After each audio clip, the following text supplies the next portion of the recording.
요한계시록 1장 9절입니다. 나 요한은, 요한계시록, 예수께서 요한을 통해서 주신 말씀입니다. 너희 형제여, 예수의 환난과 나라와 참음에 동참하는 자라. 10절에 주의 날에 내가 성령에 감동하여 내 뒤에서 나는 나팔 소리 같은 큰 음성을 들으니 11절 가로되 너 보는 것을 책에 써서 에베소, 서머나, 버가마, 두아디아, 사데, 빌라델피아, 라오디게아, 예서보두사, 빌라 이렇게 앞글자로 외웠던 기억이 있습니다. 7교회에 보내라 하시기로. 이 계시록은 예수께서 요한을 통해서 교회에게 주신 말씀입니다. 요한 개인에게 주신 것이 아니라 내가 듣고 보는 것을 책에 써서 7교회에 전하라 라고 명령하셨기 때문에 모든 세대 교회에게 주신 말씀이다 라고 말할 수 있습니다. 이 요한계시록은 요한을 통해서 모든 세대의 교회에게 주신 말씀이며, 우리가 교회의 참된 지체와 일원이라면 바로 우리 자신에게 주신 말씀입니다. 하나님께서 우리 자신에게 요한계시록이라는 메시지를 주셨다라고 생각할 때 우리는 감격 속에서 모든 본문을 더 자세히 살펴보게 됩니다. 믿음은 하나님의 말씀을 개인적으로 받아들이는 것, 이렇게 구체적으로 설명합니다. 우리가 믿음을 갖고 하나님의 말씀을 대하면 각 사람에게 비추는 빛이다 라는 말씀처럼 시대를 넘어서 우리 개인에게 하나님께서 친히 주시는 말씀이라는 걸 깨닫게 됩니다. 그래서 다른 사람 생각이 나는 게 아니라 하나님 앞에서 바로 자기 자신이 생각나고 모든 말씀을 자기 자신에게 직접 적용해서 교훈을 받게 됩니다. 믿음은 시대를 넘어서 하나님의 말씀을 개인적으로 받아들이는 것, 이렇게 표현할 수 있습니다. 이 말씀을 언제 주셨냐면 9절에 보면 하나님의 말씀과 9절에 하나님의 말씀과 예수의 증거를 인하여 반모라는 섬에 있었을 때 이러한 말씀을 주신 것입니다.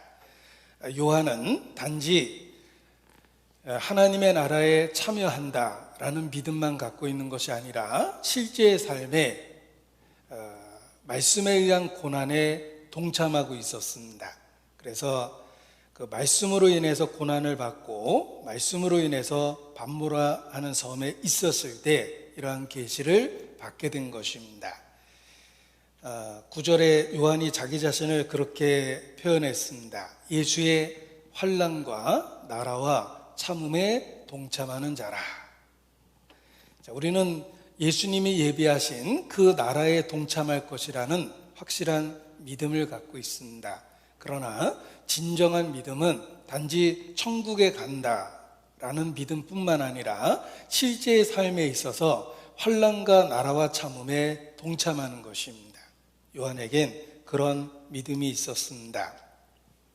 말씀으로 인한 고난에 동참했을 때 바로 그때 요한계시록에 말씀을 주신 것입니다. 우리 개인도 마찬가지입니다. 단지 교리를 지식적으로 동의할 때 동의만 하면 더 이상 지식이 자라지 않는 경우가 있습니다. 그리스도를 아는 지식에서 자라가라고 말씀하셨는데 언제 제대로 성장하게 되는 것일까? 그것은 실제의 삶에 말씀으로 인한 고난에 동참하는 그때입니다. 요한처럼 단지 예수의 나라에 동참한다는 믿음이 아니라 예수의 환난과 참음에 동참할 때, 그때 하나님의 말씀을 개인적으로 더욱 깨닫게 됩니다.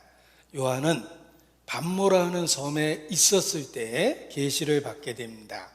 왜 반모라는 섬에 있었냐면 하나님의 말씀과 예수의 증거를 인하여 말씀으로 인한 고난에 동참하고 있었던 것입니다. 우리도 어떤 의미에서 우리가 살아가고 있는 이 세상을 반모 섬에 비유할 수 있습니다. 우리가 이 땅에 이 섬에 무슨 즐거움을 위해서 머무는 것이 아닙니다. 우리가 이 땅에 머무는 이유는 하나님의 말씀과 예수의 증거 때문입니다.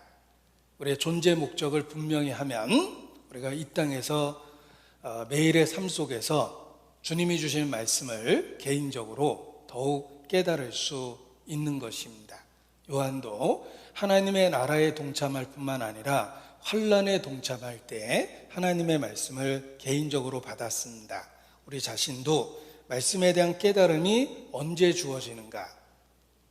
주로 지식적인 열정 속에서 깨달아진다기보다는 실제적인 섬김의 생활, 희생, 또 고난에 대한 동참, 이런 그 경우에 더 하나님의 말씀을 이렇게 깨닫게 되는 것을 개인적으로도 경험하게 됩니다. 요한에게 계시를 주시면서 예수님이 나타나신 모습이 12절부터 길게 이렇게 표현되어 있습니다. 12절로 16절까지의 말씀 속에 예수님이 나타나신 모습이 구체적으로 기록되어 있습니다. 이러한 모습은 초림했을 때의 모습과는 너무나 대조적입니다. 계시 중에 예수님이 나타나신 모습은 요한이 지상에 있었던 예수님의 모습을 본 것과는 전혀 다른 모습입니다. 이 초림 때의 모습은 우리의 보기에 흠모할 만한 아름다운 것이 없었다라는 표현처럼 평범한 또 우리가 보기에 초라해 보이는 그런 모습을 갖고 있었습니다. 그러나 주님께서 영광을 회복하신 이후에는 전혀 다른 모습으로 나타납니다. 부활 승천하시고 하나님 우편에 앉아 계십니다. 그리고 밤모섬에서 예수께서 자기 자신을 드러내셨을 때에는 초림하실 때 모습과는 전혀 다르다는 것입니다. 이것은 영광을 회복한 모습이며, 그리고 중요한 것은 그 모습이 교회 속에 어떻게 역사하시는지를 설명해 준 것입니다. 요한에게 나타났던 예수님의 모습은 한마디로 영광을 회복한 예수님의 모습이며, 교회 속에 어떻게 역사하시는지를 그 외적 모습으로 계시해 주신 것입니다. 우리가 기억할 것은 우리가 믿는 예수님은 육체를 갖고 이 땅에 오신 하나님 자신이라는 것입니다. 우리가 삼위일체라는 어려운 그런 용어를 통해서 표현하기도 하지만, 쉽게 표현하면 예수님은 육체를 갖고 이 땅에 오신 하나님 자신이십니다. 우리는 예수님의 제자 도마와 같이 예수님에 대한 신앙 고백을 나의 주시며 나의 하나님이시니다 라고 고백해야 합니다. My Lord, my God. 예수님은 나의 주시며 바로 하나님 자신이십니다. 이 회복된 영광을 받은 예수님의 모습 속에 예수님의 신성이 그대로 계시되어 있습니다. 13절에 보면 인자 같은 이라는 표현을 쓰십니다. 요한계시록 1장 13절, 촛대 사이에 인자 같은 이가 발에 끌리는 옷을 입었다. 인자 같은 이, 그냥 인자라고 표현하지 않고 인자 같은 이라는 독특한 표현을 썼습니다. 이것은 구약 시대로부터 메시아에 대한 예언적 표현입니다. 예수님은 사람처럼 보이지만 사람이 아니십니다. 그래서 인자가 서 있었다라고 표현한 것이 아니라 인자 같은 이라고 표현한 겁니다. 이것은 구약 때부터 장차 오실 메시아를 묘사할 때 사용했던 표현입니다. 예수님은 인자 같은 이입니다. 바로 육체를 갖고 오신 하나님 자신입니다. 얼핏 사람처럼 보이지만 실제로는 하나님이 육체를 갖고 오신 분입니다. 그래서 성경에서는 아주 독특한 표현, 인자 같은 이라고 표현하고 하나님의 독생자라고 표현하는 것입니다. 그리고 예수님의 말씀을 나팔 소리와 같은 음성, 이렇게 표현을 했습니다. 10절을 보시기 바랍니다. 요한계시록 1장 10절에 보면 예수님의 말씀을 나팔 소리 같은 큰 음성이라고 이렇게 표현합니다. 이 구약 시대에 보면 나팔을 불어서 사람들을 소집하고 또 소리를 쳐서 사람들을 일깨웁니다. 이 나팔 소리는 신성, 신적인 천상, 그 출발이 하늘로부터 왔다라는 것을 일깨워주기 위한 것이고, 사람이 소리를 칠 때는 이 지상적인 의미를 갖습니다. 예수님은 나팔 소리 같은 음성으로 말씀하십니다. 사람의 말로 말씀하시지만 실제로는 천상으로부터 온 메시지라는 것입니다. 그것은 예수님 자신이 하나님이시기 때문에 그렇습니다. 그래서 내 말을 듣는 자는 나 보내신 아버지의 말을 듣는 것이다 라고 선언하셨습니다. 우리가 늘 기억해야 할 것은 우리가 믿고 있는 예수님은 하나님 자신이라는 것입니다. 그래서 예수님에 대해서 표현할 때 기묘자다, 모사다, 전능하신 하나님이라, 영존하시는 아버지라, 평강의 왕이라 라는 이런 여러 표현을 사용하는 것입니다. 우리가 믿고 있는 예수 그리스도는 기묘자요, 모사요, 전능하신 하나님이요, 영존하시는 아버지요, 평강의 왕이십니다. 바로 유일하신 육체를 갖고 이 땅에 오신 하나님 자신입니다. 그래서 우리가 믿는 예수님을 하나님의 독생자라고 이렇게 고백하는 것입니다.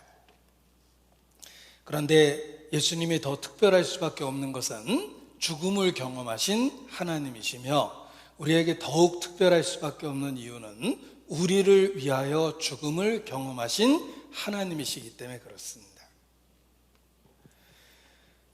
저 자신도 이 계시록 1장을 통해서 큰 감동을 받은 그 기억을 갖고 있습니다. 그것은 예수님이 자신을 선언할 때 예수님의 정체성을 다시 한번 깨달았기 때문에 그렇습니다.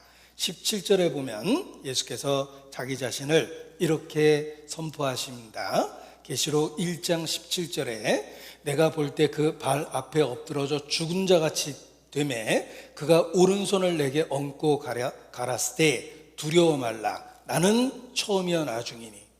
하나님에 대한 선언입니다.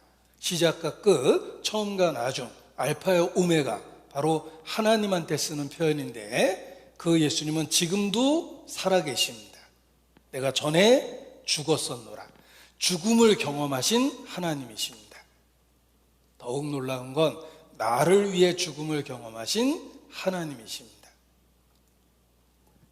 그래서 요한도 예수님과 대면했을 때 그 발 앞에 엎드러져 죽은 자같이 되었다라고 되어 있는데, 우리도 이러한 진리의 실체를 깨달으면 깨달을수록 정말 감당하기 어려운 놀라운 진리라는 것을 알게 됩니다.